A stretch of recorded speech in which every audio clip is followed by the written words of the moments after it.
so you can't just have drapes hanging. And so we've kind of taken the mood of what the original piece was, and with modern technology such as projection and video screen, it gives us the sort of face that we can sort of play the colours of what the production is, and then sort of bring the chorus and the ensemble and the story forward of that. So it has a much more sort of rock and roll concert style energy to it, but it's fully staged.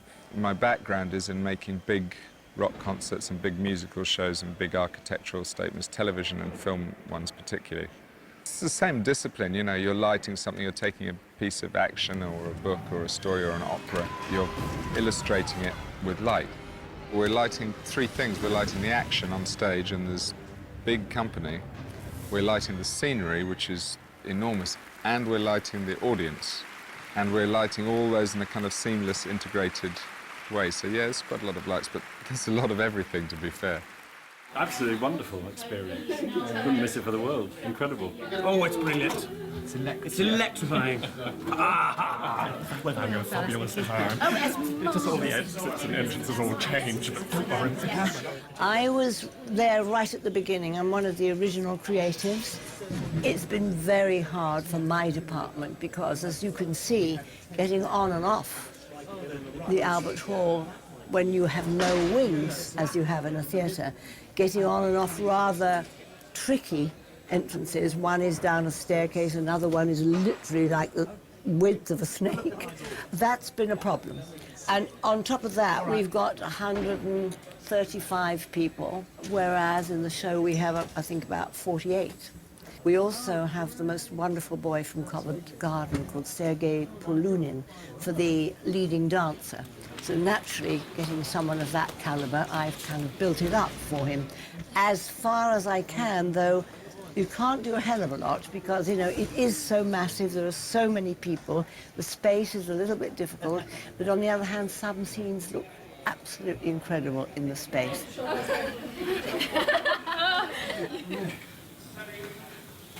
There you go, we're doing a duet.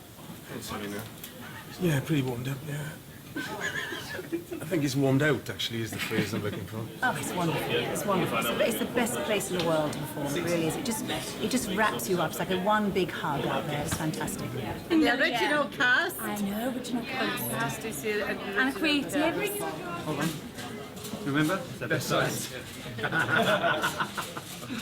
We've still got a slight mountain to climb. We've got loads of work to do tomorrow, but you know, this is the nature of these things. It's crazy and euphoric, and all of those emotions sort of go with that. So our fight now is that we've got like a day, really. That's all we have got, a day. Tomorrow night, about this time, people will be coming in. So I don't think any of us have slept for quite a time. And I'd be lying if I said we weren't stressed. We are stressed, but we're happy. I mean, we're enjoying it.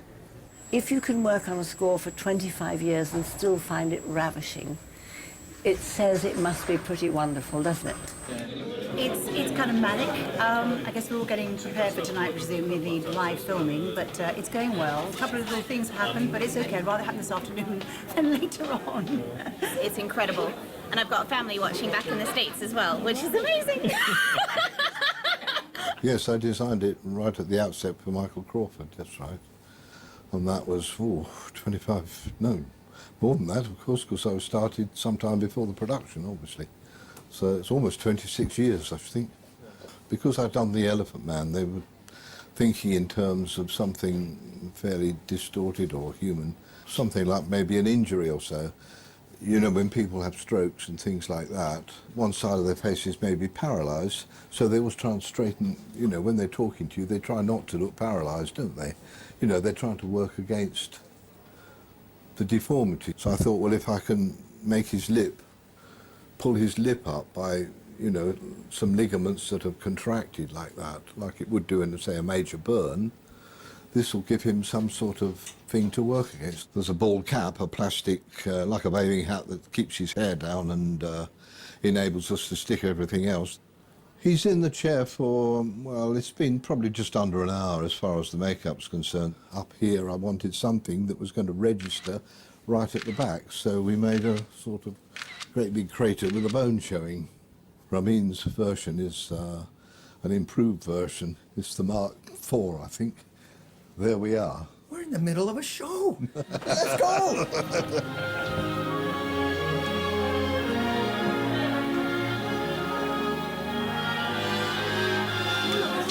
Oh, my glasses, sorry. I'm here, are we? Maria Bjornsson designed the show. Obviously, she did that 25 years ago, and we've stuck to her original designs as much as we possibly can. We've kept all the same sort of looks for all the different characters. Obviously, they've got to be tweaked to suit each individual, because obviously not everybody looks the same. But on the most part of it, we've stuck to the same overall look for all of them.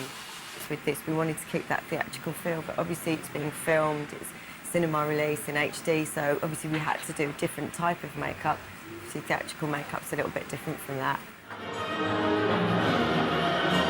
Basically because we've had a cast of, I think, 140-ish for this production, whereas usually we've got about 40, so that's 100 extra costumes. I know we shipped out of Her Majesty's Theatre probably about 130 of our costumes, but within the store I would have thought from from countries that we borrowed them from, there was probably at least another 200. Of the 140 people in it, they were in at least 3 scenes, I think, everyone. So it's a lot of costumes to do with.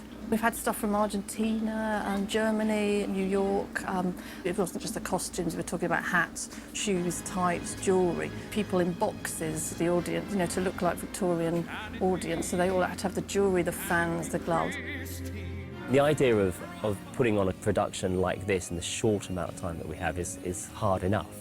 The added pressure of sort of filming it and giving cinema audiences close-ups of what we're doing whilst we're in performance with an audience watching us is a little scary, but by the same token it allows an audience outside of the 4 walls to appreciate and see what it is that we're doing right there and then. It's raw.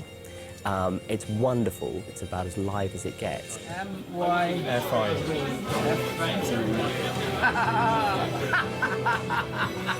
We're rolling. We're rolling. Now we're on. Right when I was going to get Andrew Lloyd Webber just joshing around. A little more okay, it's definitely not. There you go. You've got to see it. Well done, Ramin. It wasn't my fault. Okay.